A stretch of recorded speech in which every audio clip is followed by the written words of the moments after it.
किंवा निवडून येणारे जे मतदारसंघ आहेत त्यामध्ये कल्याण पूर्व आणि कल्याण पश्चिम हे काँग्रेससाठी फेवरेबल होते आणि तेच मतदारसंघ आम्ही पक्ष शिस्तींकडे महाविकास आघाडीमधून मागत होतो.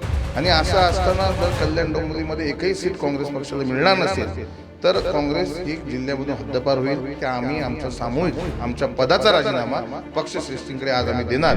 महाविकास आघाडीकडून सुद्धा विविध मतदारसंघामध्ये आपल्या उमेदवारांची अधिकृत घोषणा करण्यात आलेली आहे. मात्र या पार्श्वभूमीवर कल्याण डोंबिवलीत मात्र राजकीय वातावरण हे तापलेलं दिसतं. याचं महत्त्वाचं कारण म्हणजे कल्याण डोंबिवलीमधल्या 4ही विधानसभेच्या जागा या ठाकरे गटाला सोडण्यात आलेल्या आहेत. त्यामुळे काँग्रेसने याच्यावर सपशेल नाराजी व्यक्त केलेली आहे आणि काँग्रेसनं ठरवलेलं आहे एकत्रितरित्या येत की महाविकास आघाडीचे जे उमेदवार आहेत ठाकरे गटाकडून जे जाहीर करण्यात आलेले त्यांच्यासाठी आम्ही काम करणार नाही. आणि याच विषयावर अधिक बोलण्यासाठी आपल्यासोबत आहेत काँग्रेसचे जिल्हाध्यक्ष सचिन पोटे. सर, काय सांगाल?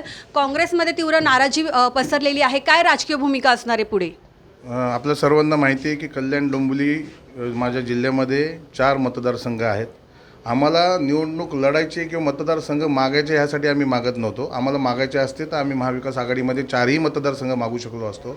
पण निवडून येण्याची जी क्षमता आहे किंवा निवडून येणारे जे मतदारसंघ आहेत त्यामध्ये कल्याण पूर्व आणि कल्याण पश्चिम हे काँग्रेससाठी फेवरेबल होते आणि तेच मतदारसंघ आम्ही पक्षश्रेष्ठींकडे महाविकास आघाडीमधून मागत होतो.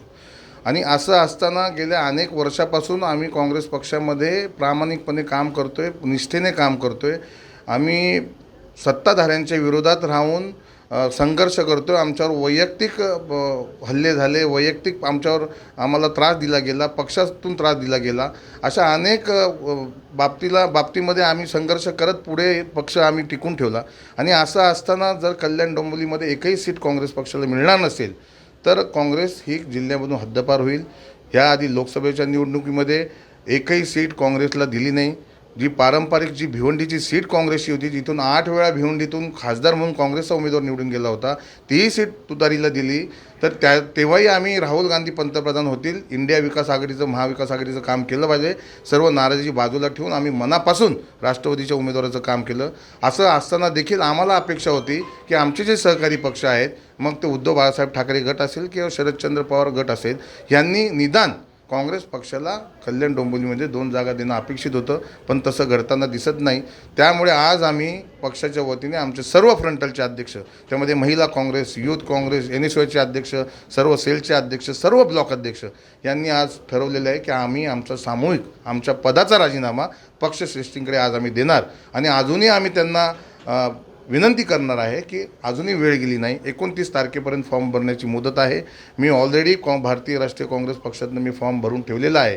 जसं महाराष्ट्रामध्ये काही जागांमध्ये बदल करण्यात आला AB फॉर्म दिल्यानंतर, तसा कल्याण डोंबिवलीमध्ये दोन्हीपैकी निदान एक तरी सीट काँग्रेसनी घ्यावी, जेणेकरून काँग्रेस पक्ष इथे पक्षाचं अस्तित्व इथे टिकून राहील.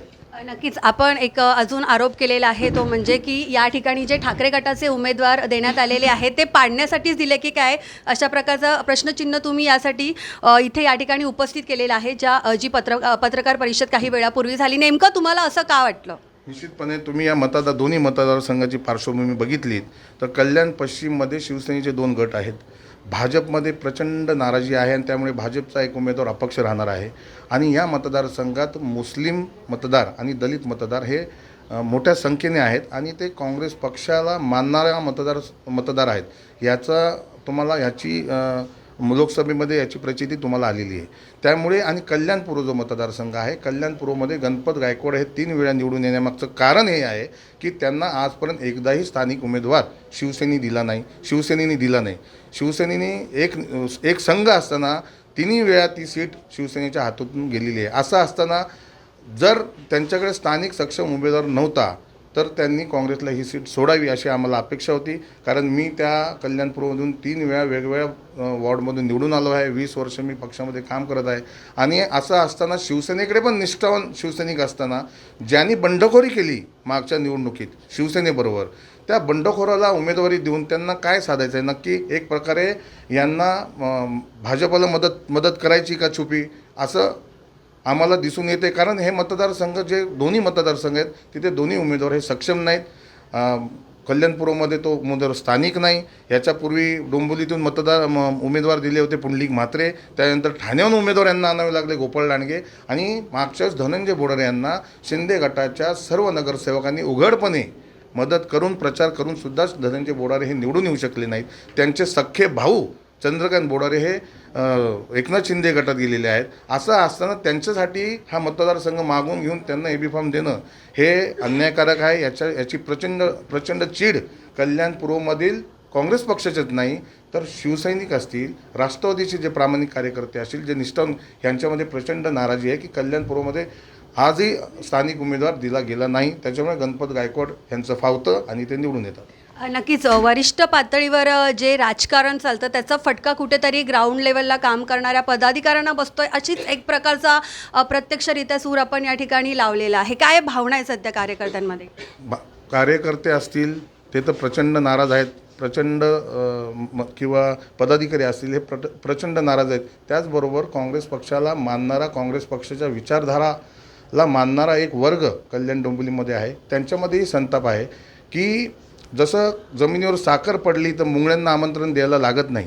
म्हणजे चांगले वाईट दिवस असताना काँग्रेसच्या कठीण काळात आमच्यासारखे पदाधिकारी काँग्रेस पक्षाबरोबर प्रामाणिकपणे राहिले, सत्ताधाऱ्यांच्या विरोधात संघर्ष करत राहिले, आणि असं असताना एकही सीट न घेतल्यामुळे काँग्रेस कोकणातून पूर्णपणे, लोकसभेतून तर हद्दपार झालेलीच आहे, आणि येणाऱ्या विधानसभेत जर एकही सीट काँग्रेसला आली नाही तर काँग्रेस पक्ष हा कल्याण डोंबिवलीतून कोकणातून हद्दपार होईल.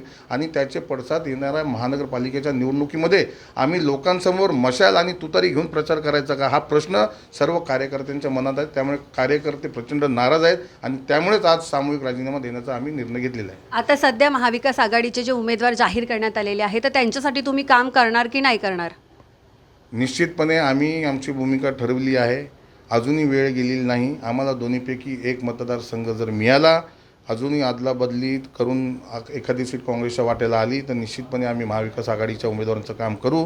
जर आज सामूहिक राजीनामा देण्याचा आम्ही निर्णय घेतलेला आहे. आता सध्या महाविकास आघाडीचे जे उमेदवार जाहीर करण्यात आलेले आहेत तर त्यांच्यासाठी तुम्ही काम करणार की नाही करणार? निश्चितपणे आम्ही आमची भूमिका ठरवली आहे. अजूनही वेळ गेलेली नाही. आम्हाला दोन्हीपैकी एक मतदारसंघ जर मिळाला, अजूनही अदलाबदली करून एखादी सीट काँग्रेसच्या वाट्याला आली तर निश्चितपणे आम्ही महाविकास आघाडीच्या उमेदवारांचं काम करू. जर अजूनही आम्हाला एकही मतदारसंघ मिळाला नाही तर महाविकास आघाडीच्या उमेदवारांचं काम आम्ही करणार, याची हमी आम्ही आत्ता देऊ शकत नाही.